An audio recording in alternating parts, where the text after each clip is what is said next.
We can combat ego by seeking what I call stillness, by slowing things down, by getting some real perspective, by disconnecting from that egotistical world of Instagram and Twitter and social media, right? How can we find stillness that allows us to quiet that negative voice inside us?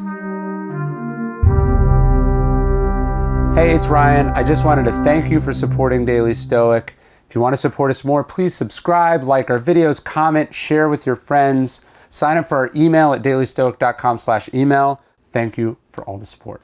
So I live on a little farm outside Austin, Texas. Every morning, first thing I do, I wake up early. I don't check my phone in the morning, and I go for a long walk. I usually take my son, and we're just outside, and we're experiencing the vastness but the ordinariness of nature. We're just fully present. We're just there. We're not focused on emails. We're not focused on tweets. We're just focused on being present. And sometimes in the mornings we go and we see my donkey. His name is Buddy. I bought him on Craigslist for $100. He's a wonderfully sweet animal. But when we first got him, we would see him, he'd just stand there. He would stand there for like hours on end. Sometimes he comes and visits us. He can open the back door to my house. But the point is, he would just stand there. And I remember when I first noticed this, I thought, what a dumb animal. Like, how long is he going to stand there? What are you doing, right? And then I realized, he's doing his job. Like, this is his job.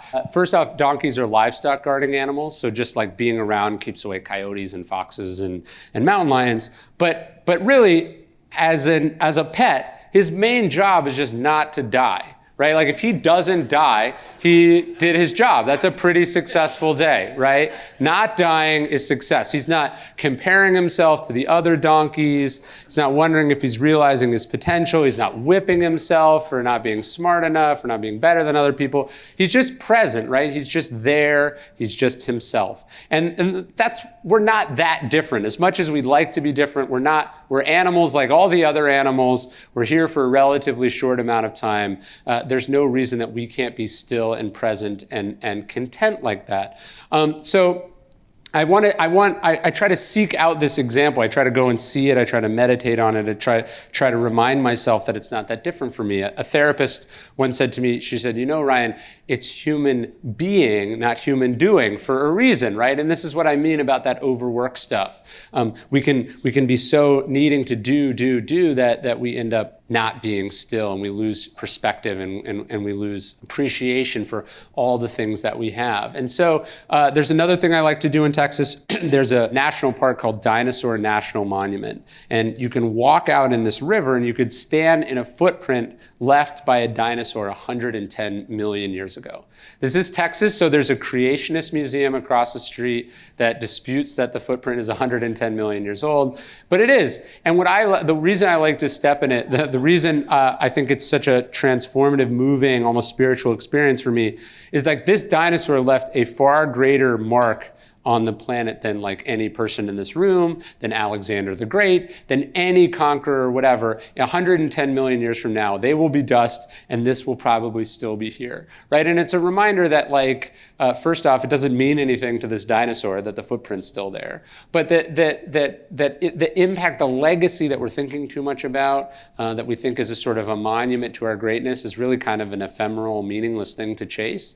That what matters is what you do while you're alive. What matters is who you are as a person, to the people you care about, or the mission that you feel like you are put on this planet to do. I carry a coin in my pocket. It says memento mori.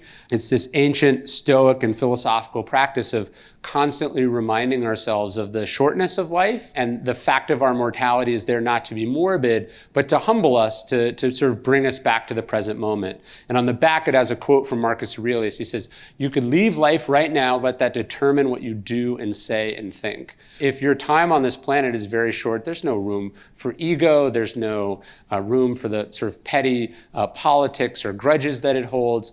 All that matters is that thing in front of you. All that matters is the people that you care about. All that matters is the character that you bring to things, the mindset that you bring to them, and doing them as if it's kind of the last thing that you are going to do on this planet, because it may well be that. Seneca says we should prepare our minds as if we've come to the end of life. He says, let us postpone nothing.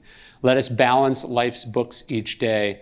The one who puts the finishing touches on their life each day is never short of time. So when I meditate on the mortality, when I go for this walk in the morning, that's what I'm thinking about. That's what's bringing me present. That's what's reminding me of what really matters.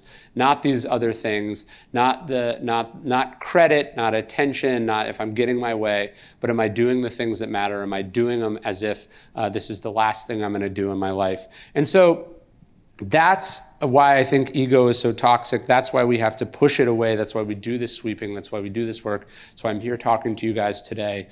When I'm saying that ego is the enemy, when I'm talking about destroying ego, it's not about tearing you down or making you feel like you don't matter. You do matter, but that if we can destroy that ego, if we can see it as the toxic force that it is, what that liberates us to do is the work that matters, that we are put here to do, and hopefully we can sustain it once we have it. So thank you very much. I really appreciate it. Thanks.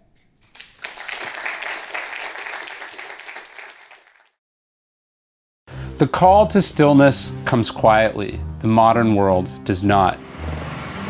In addition to the clatter and chatter and intrigue and infighting that would have been familiar to the citizens of the ancient world, we have car horns, stereos, cell phone alarms, social media notifications, jackhammers, and airplanes. Our personal and professional problems are equally overwhelming. Competitors muscle into our industry. Our desks pile high with papers, and our inboxes overflow with messages. We are always reachable, which means that arguments and conflict are never far away. The news bombards us with one crisis after another on every screen we own, of which there are many. The grind of work wears us down and never seems to stop. We are overfed and undernourished, overstimulated, overscheduled, and lonely. Who has the power to stop? Who has the time to think? Is there anyone not affected by the din and dysfunction of our time? While the magnitude and urgency of our struggle is urgent, it is rooted in a timeless problem. Indeed, history shows us that the ability to cultivate quiet and quell the turmoil inside us, to slow the mind down, to understand our emotions, to conquer our bodies, has always been extremely difficult. All of humanity's problems, Blaise Pascal said in 1654, stem from man's inability to sit quietly in a room alone. In evolution, distinct species have often evolved similar adaptations in order to survive. The same goes for the philosophical schools separated by vast oceans and distances. They developed unique paths to the same critical destination, the stillness required to become master of one's own life,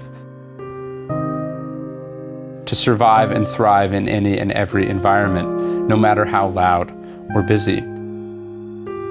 Which is why this idea of stillness is not some soft New Age nonsense or the domain of monks and sages, but in fact desperately necessary to all of us, whether we're running a hedge fund or playing in the Super Bowl, pioneering research in a new field, or raising a family.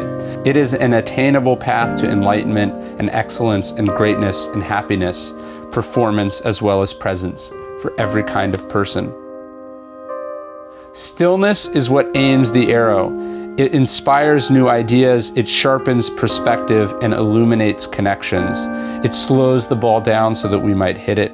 It generates a vision, helps us resist the passions of the mob, makes space for gratitude and wonder. Stillness allows us to persevere, to succeed. It is the key that unlocks the insights of genius and allows us regular folks to understand them.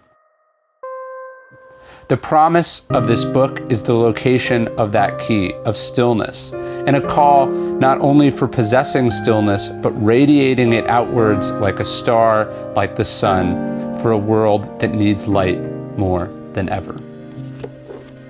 Stillness is the key. Everywhere books are sold, check it out. Thank you so much. Stillness is the key.